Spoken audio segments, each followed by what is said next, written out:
अस्सलाम वालेकुम। तो this video is about the basic properties of determinant.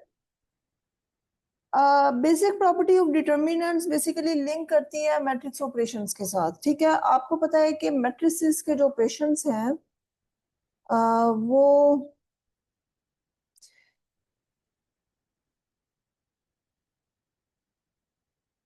Matrices में जो ऑपरेशंस होते हैं, अगर आपके कितने टाइप के होते हैं? 3 तरह के होते हैं। जो फर्स्ट ऑपरेशन होता है वो आपका होता है scalar multiplication. Scalar multiplication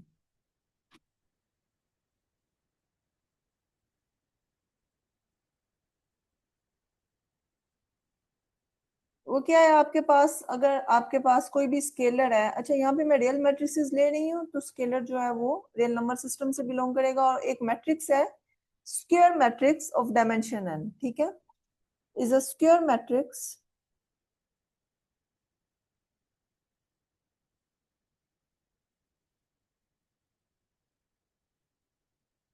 of dimension n।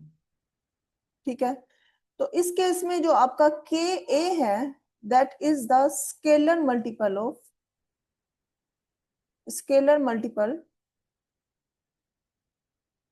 Of A. ठीक है, scalar multiple of A mean K जो है वो मैट्रिक्स ए की सारी एंट्री से मल्टीप्लाई हो रहा है। यानी अगर आपके पास मैट्रिक्स ए है और इसकी शेप आपकी कुछ ऐसे है ए आई जे, ठीक है, of dimension n cross n, तो आपका जो के होगा, k is any scalar, any number, it can be 2 3, any real number. So this is equal to k a आई जे। यानी इसका मतलब है मैट्रिक्स की हर एंट्री के साथ आपका जो स्केलर है वो मल्टीप्लाई हो रहा है। ठीक है, सो इस केस में क्या है कि what is the relation of this matrix and this matrix. ठीक है, क्योंकि के भी एक मैट्रिक्स है। सो इस केस में जो आपका डिटर्मिनेंट होगा ऑफ के ए, वो किसके इक्वल होता है? वो के एन टाइम्स। अच्छा, ये एन जो है ये डायमेंशन है, ये ज़हन में रखे, डायमेंशन एन है। जैसे अगर ये 3 by 3 का मैट्रिक्स है तो ये के की पावर 3 होगी। यानी इसका मतलब ये कि आप हर रो से के को ले रहे हैं, तो के N times determinant of A. ठीक है, सो ये आपकी फर्स्ट प्रॉपर्टी है बेसिक प्रॉपर्टीज ऑफ डिटर्मिनेंट में, क्योंकि जो आपका फर्स्ट ऑपरेशन है वो आपका स्केलर मल्टीप्लिकेशन का। ठीक है, अच्छा, और जो आपका जैसे फॉर एग्जांपल अगर आपके पास ये 3 by 3 का मैट्रिक्स है, this is A1 A2 A3 and B1 B2 and B3, and this is your C1 C2 and C3। और अगर ये आपका मैट्रिक्स ए है, ठीक है, तो जो के ए होगा आपका, वो क्या होगा? के की मल्टीप्लिकेशन जितनी भी मैट्रिक्स की एंट्रीज हैं उन सबके साथ, दैट इज बिकम्स के ए1 के ए2 के ए3 और के बी1 के बी2 एंड के बी3 एंड के सी1 के सी2 एंड के सी3। सो ये बेसिकली क्या होगा, जब मैं इसका डिटर्मिनेंट लूंगी तो हर रो में से आप के या हर कॉलम में से आप के लेंगे तो के 3 टाइम्स निकलेगा आपका। ठीक है, सो ये जो है ये मैट्रिक्स की जो फर्स्ट प्रॉपर्टी थी रो रिडक्शन वे में, उसी की ही एक तरह से जनरलाइजेशन है। सो ये आपका फर्स्ट है कि सो this is your first basic property. ठीक है, अच्छा, अब नेक्स्ट क्या आपका ऑपरेशन? वो है एडिशन का, that is the matrix addition.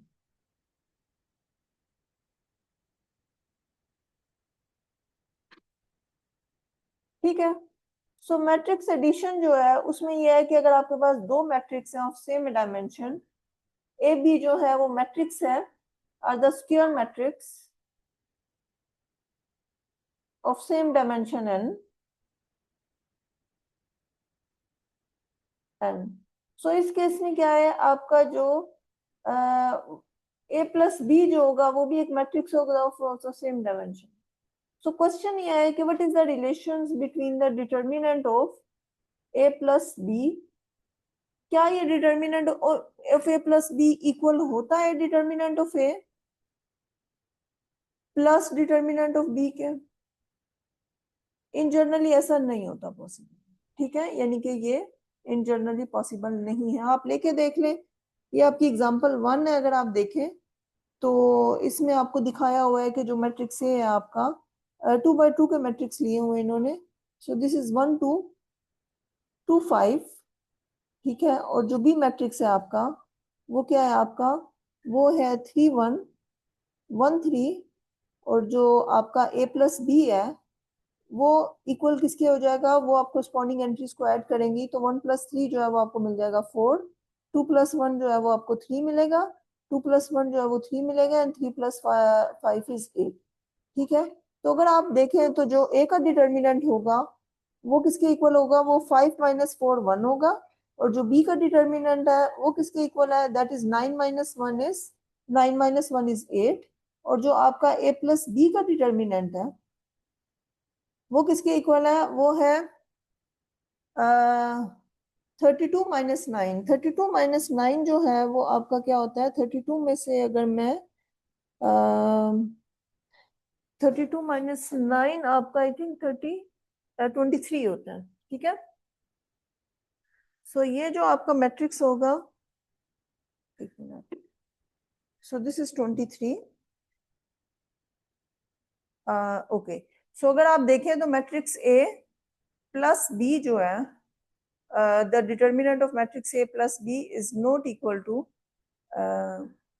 A plus B determinant. So normally ऐसा नहीं होता, ठीक है। So in other words, the determinant of sum of two matrices is not equal to the sum of their respective determinants, ठीक है।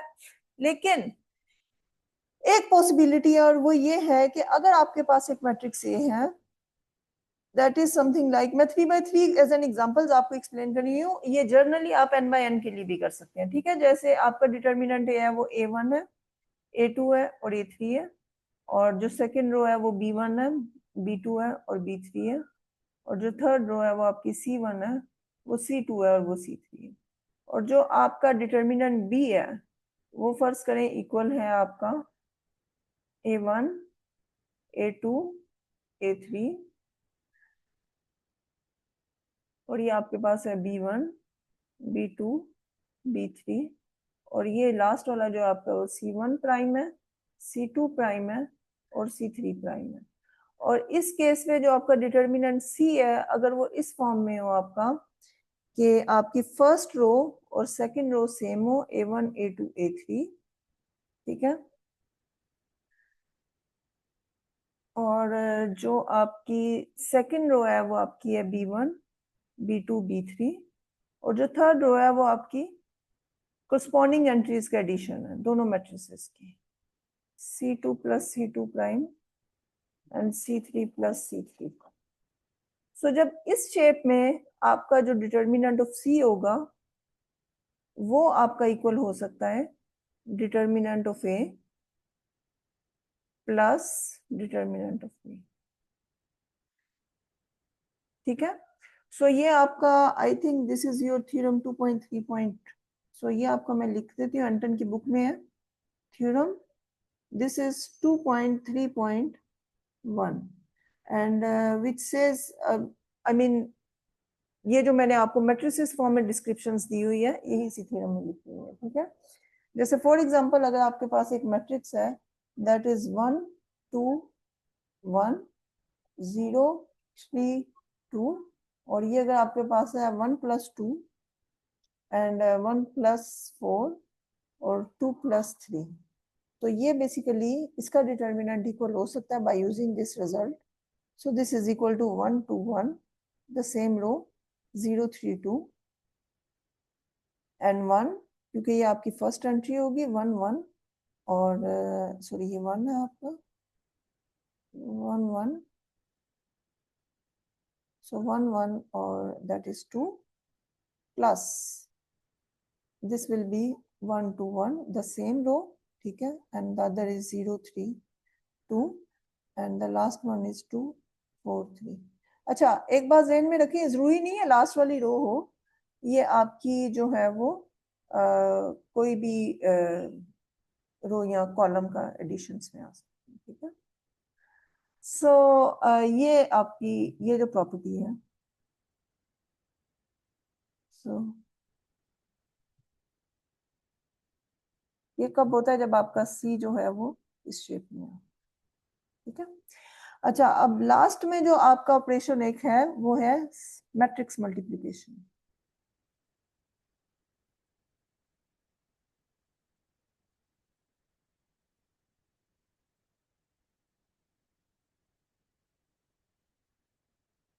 Matrix multiplications में आपका ये होता है कि अगर आपके पास ए और B are two matrices, are two square matrices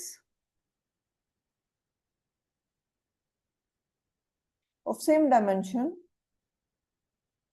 ठीक है, देन डेफिनेटली आपका जो ए बी होगा वो भी एक मैट्रिक्स होगा of the same dimension, and in that case your determinant of the product of A B is equal to the determinant of A into the determinant of B.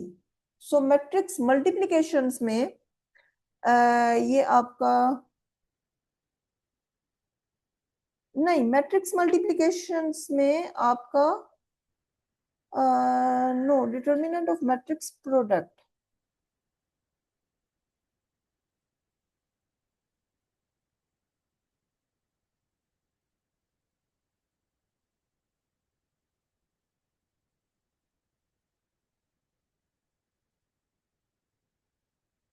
Yes, matrix multiplications में आपका ऐसे होता है कि आपका जो determinant of the product of two matrices is equal to the product of their respective determinants. ठीक है।